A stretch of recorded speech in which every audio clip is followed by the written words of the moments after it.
2020, the year nature forced humans to stop life as we know it. 2020, time to reflect, time to restart, time to give the Earth a chance to recover. 2020, a wake-up call, a pause, an opportunity to find alternative ways to connect with each other. Time to think how we can control climate. How can we avoid extinction? How can we inspire hope for the future?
A recent study from USAID Predict, published in April 2020, found that exploitation of wildlife by humans through hunting, trade, habitat degradation, and urbanization facilitates close contact between them. This not only drives wildlife population declines and the risk of extinction, but also increases the risk of virus spillover to humans.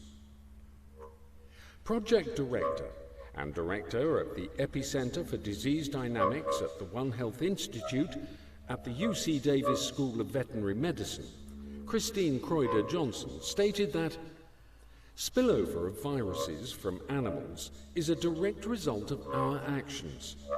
The consequence is they're sharing their viruses with us. In an unfortunate convergence of many factors, this brings about the kind of mess we're in now.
Polar bears are classed as marine mammals as they spend most of their lives on the ice in the Arctic Ocean. They have a thick layer of body fat and a water-repellent coat that insulates them from the cold. They can sustain a pace of 6 miles per hour swimming. They spend over 50% of their time hunting for food, but only catching 10 to 20% of the seals it hunts. Ongoing loss of their sea ice habitat from climate change has resulted in them being listed as a threatened species. Polar bears depend on sea ice as platforms from which they hunt. Longer periods of melting mean that polar bears must move further distances to stay with the ice. They will come ashore when sea ice melts and rely on fat stores until the ice refreezes and they can return to hunting. Longer periods ashore can result in malnutrition and, in extreme cases, starvation.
Rhinos once roamed throughout Europe, Asia, and Africa. Early Europeans depicted them in cave paintings. At the beginning of the 20th century, there were 500,000 rhinos roaming Africa and Asia. By 1970, numbers had dropped to around 70,000. Today, as few as 29,000 remain. Persistent poaching and loss of habitat means very few rhinos survive outside of national parks and reserves. Black, Javan and Sumatran rhinos are critically endangered. Javan rhinos can only be found in one national park on the northern tip of the Indonesian island of Java. Successful conservation efforts have led to an increase in numbers of great one-horned rhinos and their status improving from endangered to vulnerable.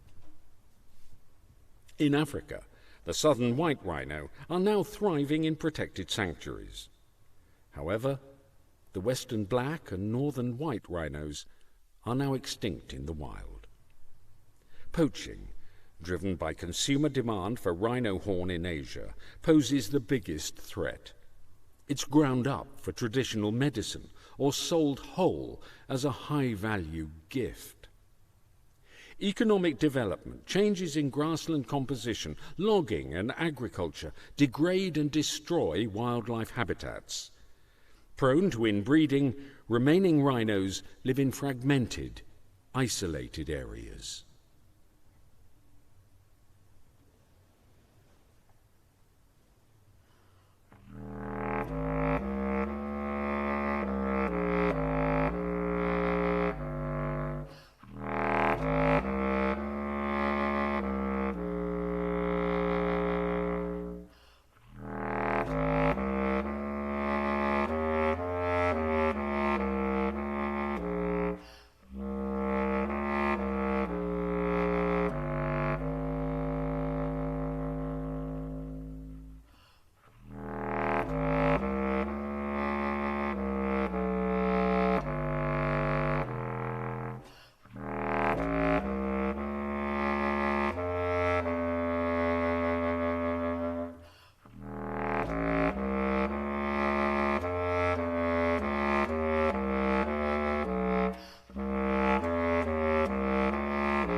The Siberian or Amur tiger is the largest subspecies of tigers.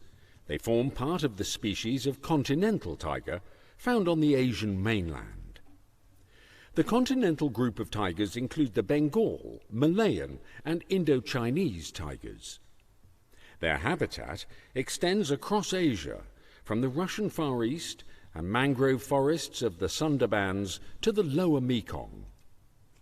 The decline in numbers has been due to habitat loss, poaching, or trade in tiger products.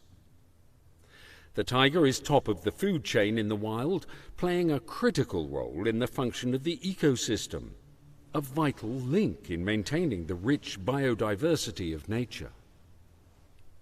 The protection of one tiger equates to protecting 25,000 acres of forest hence the related ecosystems that provide nature and people with fresh water, food, and health.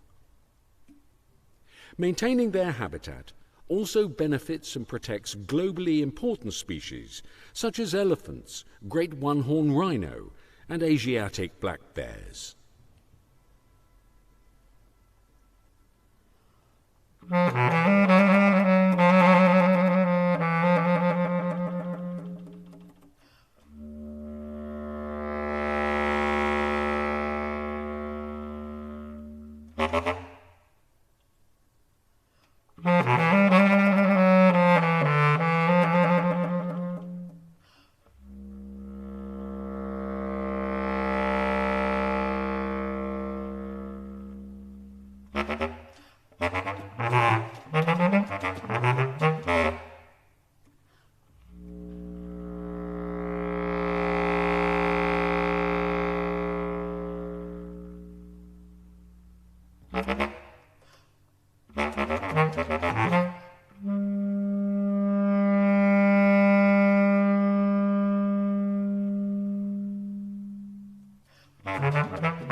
The endangered Komodo dragon is the largest living lizard, growing up to 10 feet long and weighing an average of 150 pounds.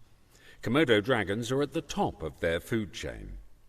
Classified as a vulnerable species on the Union for the Conservation of Nature Red List, there were an estimated 4,000 to 5,000 in the wild in 2010. Komodo National Park was established in 1980 to protect them from poaching and human encroachment. Asexual reproduction has resulted in more male than female dragons. The reptile's reluctance to stray far from home exacerbates the issue of a lack of females, which results in inbreeding, thus leading to a further decline in population. Humans also pose a threat.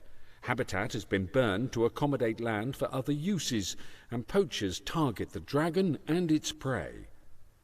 Tourist food handouts disrupt the mating process, but closures of Komodo Island disrupt the vital economic boost needed for tourism to maximize funding needed for conservation projects.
The Asian elephant is the largest land mammal on the Asian continent, inhabiting dry to wet forest and grassland in 3 countries spanning South and Southeast Asia. The biggest threat to Asian elephants is habitat loss and fragmentation of land. Asia is one of the most populated continents on Earth. Economic growth has led to encroachment into the elephant's habitat. Expanding human settlements, plantations, industry, farming, mining, and linear structures such as road and railway lines have squeezed elephants into smaller pockets of land that block traditional migratory routes. The illegal capture of wild elephants and their calves for tourism and religious ceremonies has become a threat to the wild population. India, Vietnam, and Myanmar have banned capture to conserve wild herds, but illegal capture still occurs in other countries. Poaching also remains a threat. In 1989, the Convention on International Trade in Endangered Species of Wild Fauna and Flora, CITES, banned the international trade in elephant ivory. However, there are still places where this trade is thriving, and unregulated domestic ivory markets fuel illegal international trade.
Whales roam all the world's oceans.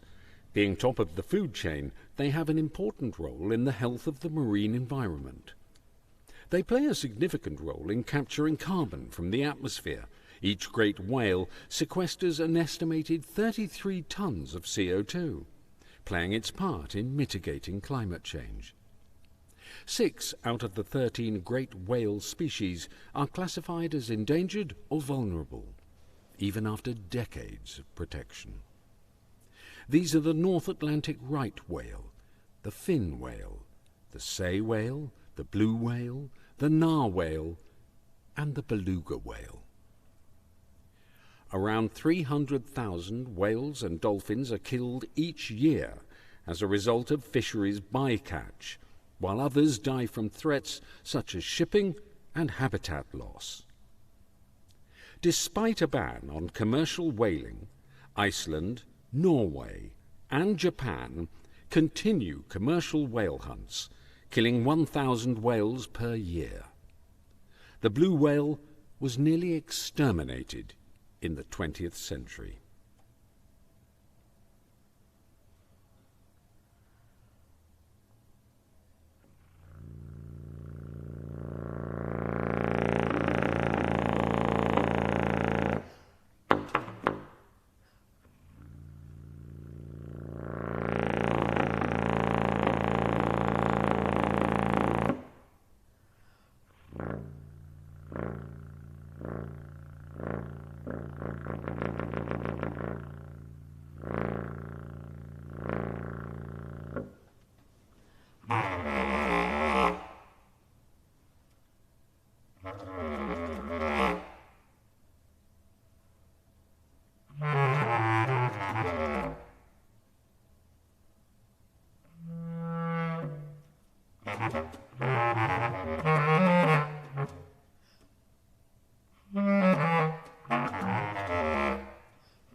The name orangutan means man of the forest in the Malay language. Known for their distinctive red fur, orangutans are the largest arboreal mammal, spending most of their time in trees.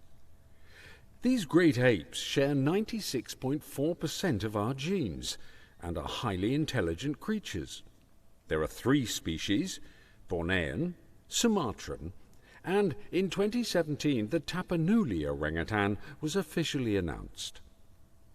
Fewer than 800 individuals of the Tapanuli species survive today, making it the rarest of all great apes. Deforestation and habitat loss due to palm oil plantations are resulting in a rapid decline in numbers. Illegal logging inside protected areas remains a major threat to their survival. Today, more than 50% of orangutans are found outside protected areas in forests under management by timber, palm oil, and mining companies. Orangutans are an easy target for hunters because they're large and slow. Females are hunted most. A major problem is trading in offspring to be kept as pets. For every one illegally imported to Taiwan, 3 to 5 additional orangutans will die in the process.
There are many subspecies of giant tortoises living on the Galapagos Islands. Those living on the larger islands, where there's more rain, have dome-shaped shells. Those living on drier islands are smaller, with saddleback shells. They are threatened by introduced species to the islands, such as dogs and cats, which prey on young tortoises, and cattle, which compete for grazing vegetation. The last surviving land tortoise from the northern Galapagos island of Pinta has died. Lonesome George was thought to be 100 years old. He lived at the Charles Darwin Research Station from 1971 when he was discovered. Sadly, efforts to find a subspecies to mate with George failed. And with his passing, the Pinta Island tortoise became extinct.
Bonobos look very similar to chimpanzees, but they are smaller, leaner, and darker. Both share 98.7% of their DNA with humans. Their society also differs from that of the chimpanzee. Bonobo groups are more peaceful and led by females. They maintain relationships and settle conflicts by sex. However, if two bonobo groups come together, they may engage in serious fighting. Wild bonobos can only be found in forests south of the Congo River in the Democratic Republic of Congo. They were only recognized as a separate species in 1929. Civil unrest and increasing poverty surrounding their forest habitat have contributed to bonobo poaching and deforestation. The size of the population is still largely unknown, but is thought likely to have been declining for the past 30 years. It is expected this decline will continue due to these growing threats and the bonobo's low reproduction rate. Humans hunt bonobos to eat them, keep them as pets, and for use in traditional medicine.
thank you for joining us at Festival of the Mind today, and I hope you're watching this stream.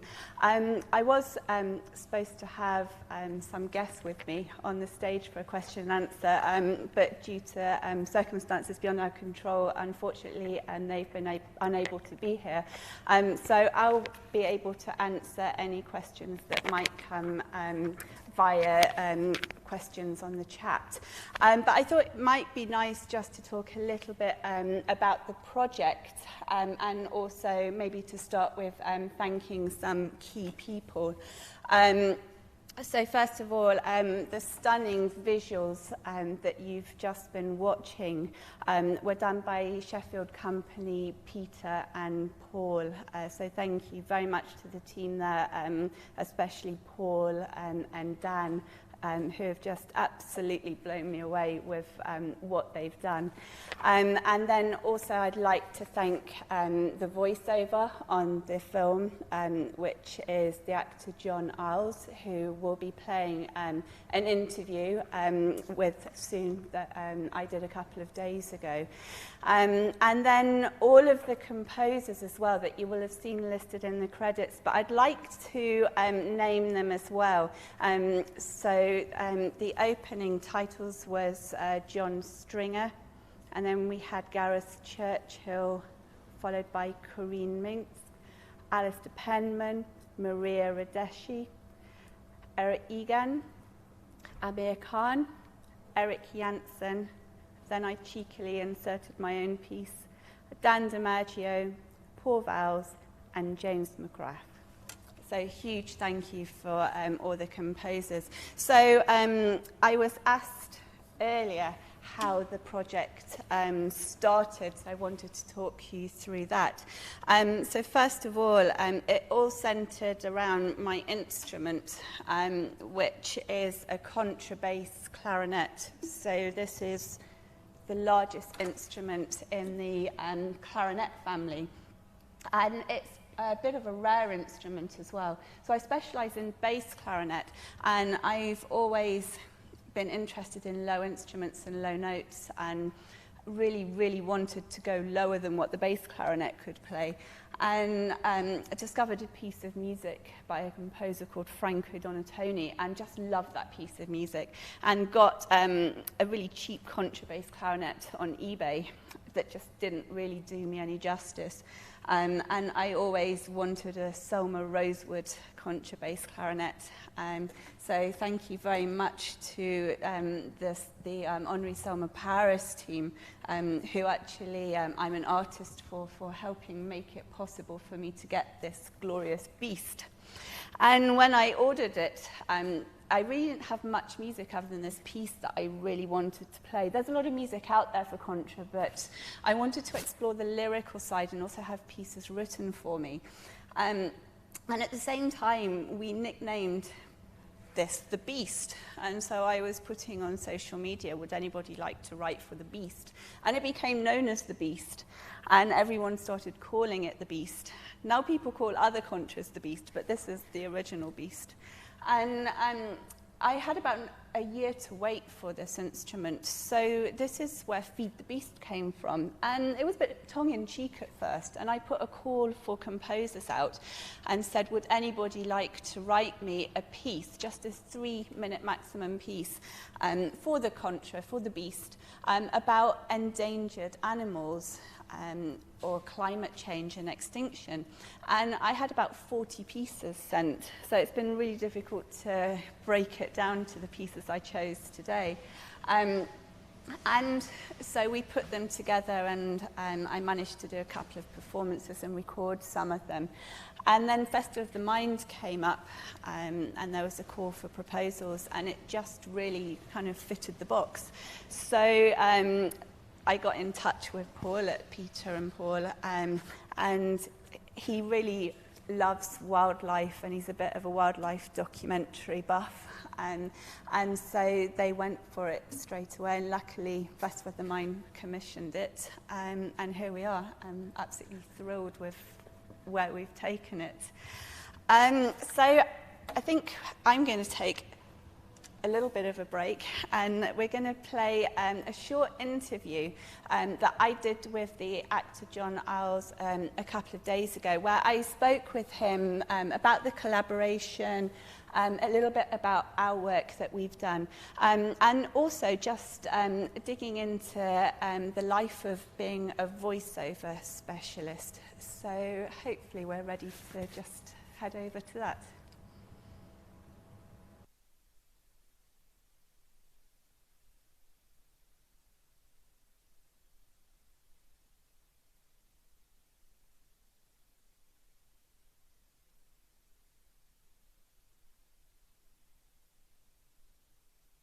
It would be nice for you to tell us a little bit about your background and also your path from acting on TV and stage and into voiceover work. I was in college, in drama college, 72 to 75. I went into theatre, as all my age group did then. Regional theatre, touring theatre, all sorts, everything and anything. Summer seasons, left, right and centre. And then I slipped into TV almost accidentally, just getting a few small parts, almost exclusively comedies. And then The Bill came along, the ITV groundbreaking cop show. And I auditioned for a part of a detective, which was possibly going to be 2 or 3 episodes. So it was no big deal. And it turned into 8 years. So, which I'm forever grateful for. It was the most enjoyable and exciting job I'd ever done. Through that, I became a voiceover artist as well. And then when I left, I actually found I enjoyed the voice work more, and I was enjoying acting less and less. So about 15 years ago, I became a full-time voiceover. And around that time also, I was very proud to be asked to be the patron, one patron of the Kit Wilson Animal Rescue Centre, the Kit Wilson Trust. And I've been there, one of their patrons, for the whole of the last 15 years. So animal care and our attitude to the animal kingdom has always been close to my heart. Not just domestic animals, which is what's dealt with by Kit Wilson, dogs and cats and ponies and etc. But the wider wildlife perspective, and especially endangered species and the terrible ramifications of climate change and what it's causing. And so your project, when you suggested it to me, really struck a nerve. It was something I am passionate about, so I could really put my heart and soul into doing it. I know it's only a narration, but it comes from the right place, I think. And I think your whole project is just extraordinary and incredibly timely. Yeah, I think Paul, who's been working on the visuals as well, he's very passionate about documentaries and wildlife, so it all kind of fitted together hand in hand. And just going back a little bit, you mentioned you'd been in The Bill, and there's a lot of Bill fans still out there. Which character did you play? I was Mike Dashwood, Detective Constable Mike Dashwood, who got up everybody's noses, putting it politely. But, you know, conflict is the essence of drama. And I was certainly a conflicting character. And I wound everyone up. And it led to great chemistry between characters, because he was a posh boy. He spent a lot of money on clothes, flash cars. I mean, it really was a terrible stretch for me to play. I remember well, because I used to watch The Bill as a kid many years ago. There was typecasting, that was it. But yes, that was the character, and it was a joy. It was a joy to play. So. Great. And I think if anybody wants to go back and rewatch, then the early episodes are on UK TV play. UK TV and drama, and and there's box sets out there all over the place. Not that we get paid for it, but they are out there. So I'm sure everyone released, apparently in Australia, they've just released a whole new set of box sets of the early episodes. Again, we won't see a single penny, but I'm hardly bitter at all. Well, I'm sure that there'll be lots of people checking you out after this little interview. So going back to the voiceover work, what are the differences or the similarities, or both, between live acting and voiceover work? None, really. In one word, I would say none. Completely different discipline. It can often be I find the challenge of voice work is making it three-dimensional. In a theatre, you're three-dimensional. You see the movement, you hear it, the lighting, the three dimensions are there. Whereas the voice work, it's a one-dimensional idea, if you like. Well, that's how I see it. And the difficulty is trying to make it three-dimensional, trying to engage and not overwork the subject matter. Whatever you're doing, whether you're talking about tarmac or whether you're talking about endangered species or doing a series of voices for something like Pinocchio, the other project we did, the principles are the same. The text and the narrative must do the talking.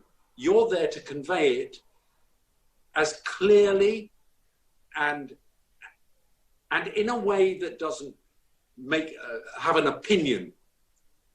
You let the script and the narrative do the speaking and the talking. I think you've basically answered my next question. But in certainly the digital world that we've been forced to enter over the past 6 months with COVID, we're obviously seeing a lot of people doing more DIY projects. So my question to you as a pro voiceover specialist is why should we employ a professional voiceover?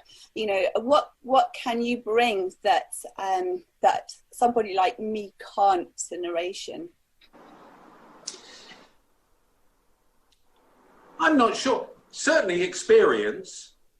I think that people think, a lot of actors particularly think, and have often said to me, I think I'll start doing voiceovers now.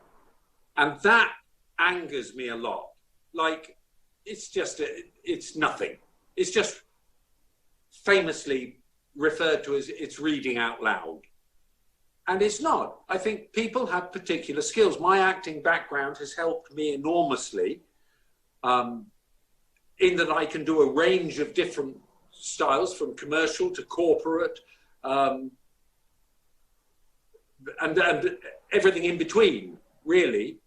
And that's what's helped me. And because I do a lot of it, and I've done it for 15 years, you do a lot of practice. You're practicing an awful lot. Just doing a 30-second radio commercial, people think, that's easy. But it's not. It's not when it has to be exactly 30 seconds or exactly 20 seconds. And when the producer says, can you take half a second off that? And people who've done it for as long as I have can do that. And I couldn't tell you how I do that. I have absolutely no idea, but there is a clock in there which just runs in the background and you do it.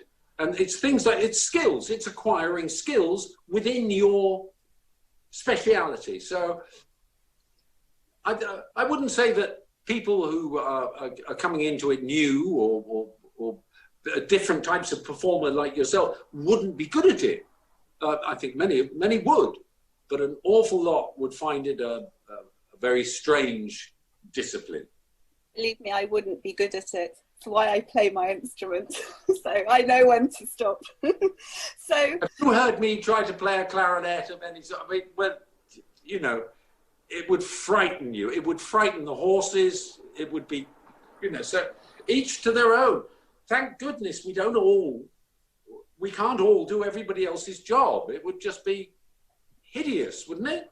yes, I think when we can meet after this episode of COVID, I'm going to give you a clarinet lesson and we'll do it online just to demonstrate all of this. Just to make me look a complete idiot and say, look, here's a chap who thinks he's incredibly clever, but look at him try and play the clarinet. Well, it's fine. You can give me a narration to do and we'll be even then. So this is our second project. So our first project was recording a CD based on the story of Pinocchio. How has collaborating with a musician and also music differed from past work that you've done? Because I know that the type of collaborations that we've done, both with this and Pinocchio, have been different to what we're normally used to doing. Absolutely. Different for both of us. And you're absolutely right. It couldn't be more different. It's the most, Pinocchio was the most creative voice work I've ever done in 15 years. Bar none. There's nothing more creative than that. And I've done some fabulous projects, some comedy projects and things, but nothing that had that range, that required all those characters.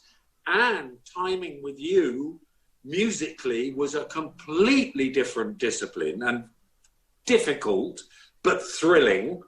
And as we recorded live, I think a lot of people would assume I recorded my bit and then you recorded yours. And of course, you and I know we didn't do that.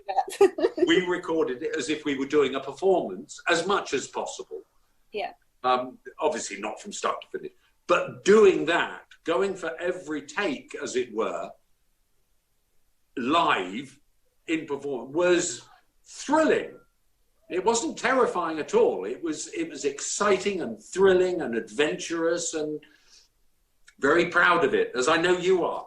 Yes, definitely. And looking forward to hopefully taking it further and doing more things as well. Yeah. It's been great fun. So the whole idea of moving forward as we are, slowly in this present apocalypse, yes. But moving to bringing in the third element of the puppetry is just a little bit mind-blowing. Yes, we've been putting Pinocchio to puppetry, which has been really good fun.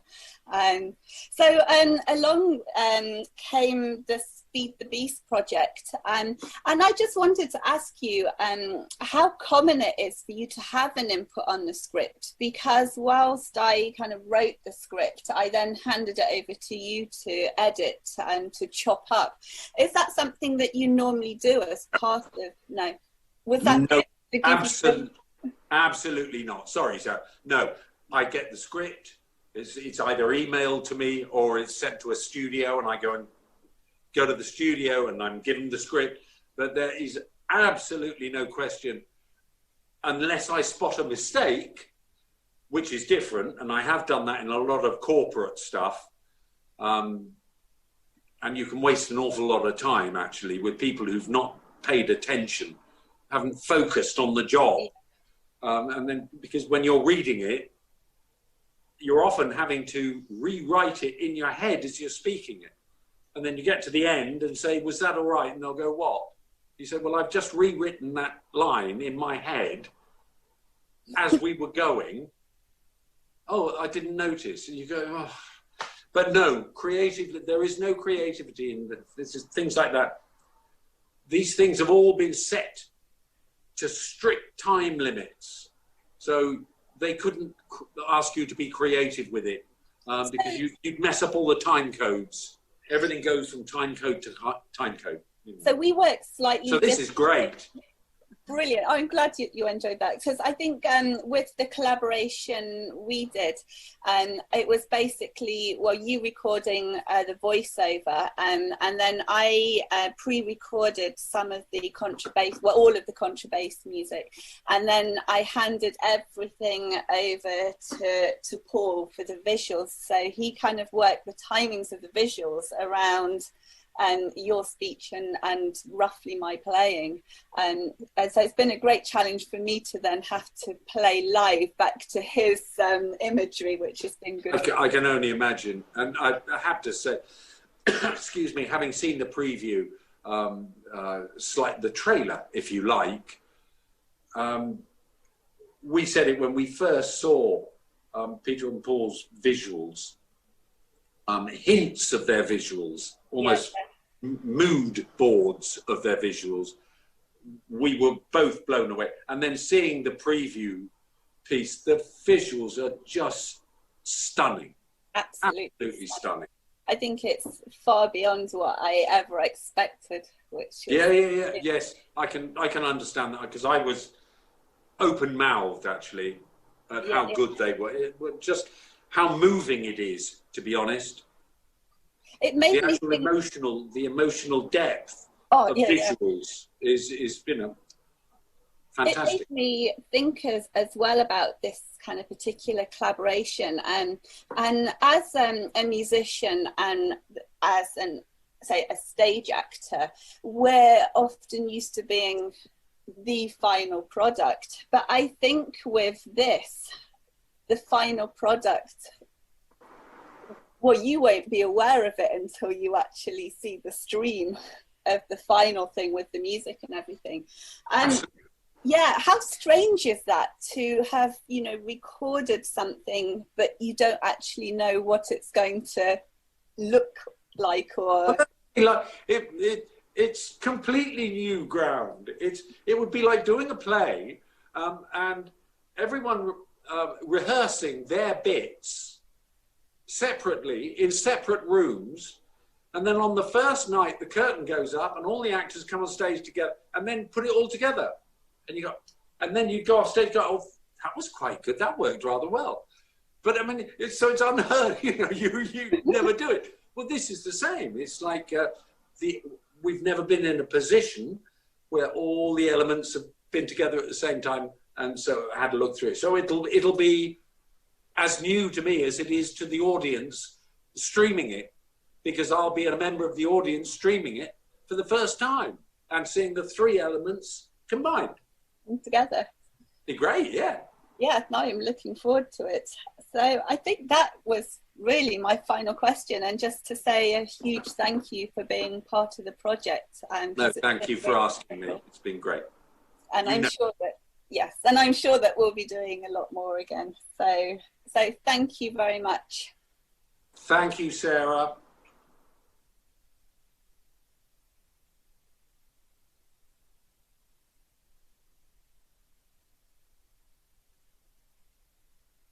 For Jon for doing that interview.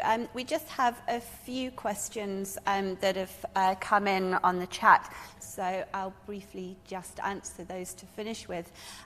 So one question was, did I research Extinction, and was it upsetting, especially with regards to the pieces? So yes. Yeah, I don't think you can avoid researching Extinction at the moment, and it's fairly shocking, I think, what's happening in the world.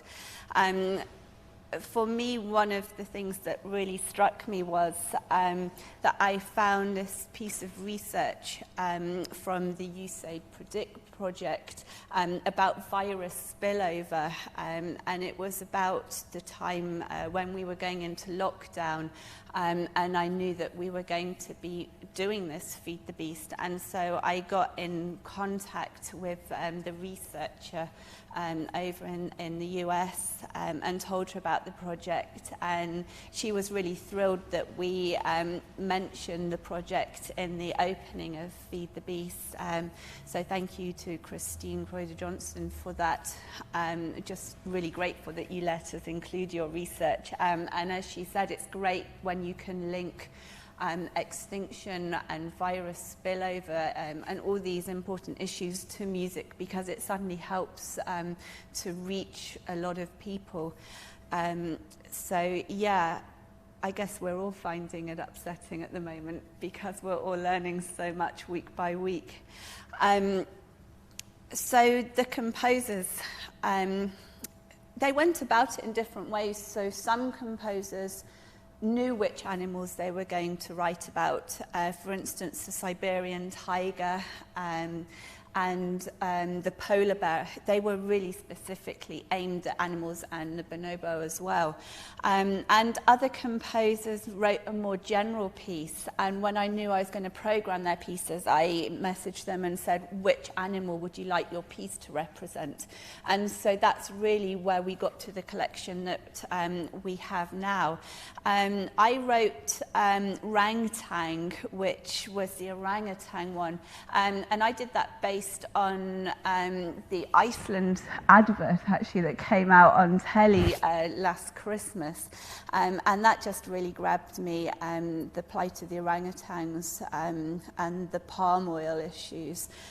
So my piece was like a little story I had in my head about a baby orangutan who was happily playing in the forest that was then cut down for palm oil, and he lost all his family, which is commonplace in the orangutan world.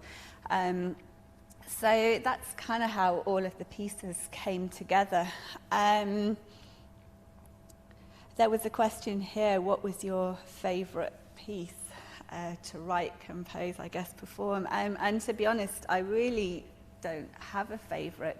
But what I've noticed is that for me, the visuals have really made the pieces come to life, and I think that's been really special. Because obviously I learnt the pieces without the visuals, and like each one of these pieces is really special to me in various ways. But once I saw them actually with the visuals, it just, I think, gave these pieces extra meaning. And so another question that came in, was there a specific attempt to tie the animals and the contra together? So yeah, yes and no. It kind of depends on the piece, but for me, I think the work that Peter and Paul have done has been the tying together, and then the narration that went with it kind of formed a package, and then to be able to research different facts about the animals again gave it another dimension. So I think as the overall project, it's just been this massive combination of collaborating with so many people that for me has made it special. Another question, who had the original idea for this set of pieces? I guess really it was me, just via all the pieces coming together. And it wasn't until I saw the Festival of Mind Core that I kind of thought, yeah, actually it's really, really possible to put them together in this fixed set and to expand it further, and to bring the narration, bring the visuals in. So yeah, it's just been a big collaboration with so many people over quite a long period of time. And also, thank you to other composers, because this is a small set of pieces that were written, but there's still so many more pieces out there that I still have to learn, that unfortunately we just couldn't get into this particular project. I think that's the end of the question. So once again, I'd really like to thank Sheffield University and also Festival of the Mind. It's been really special for me because it's been my first live performance in 6 months. And as a professional musician, that's quite special. It's quite moving, really. And so I'd also like to kind of dedicate this to all of my colleagues out there who are waiting for the arts to re-emerge again. It's a tough time, and I know how lucky I am to be on a stage and having the chance to perform. So thank you, Festival of the Mind and the university, for supporting arts and humanities. It's so important at the moment. So please do check out Festival of the Mind website. There's so much more happening over the next days. And have a great rest of the day.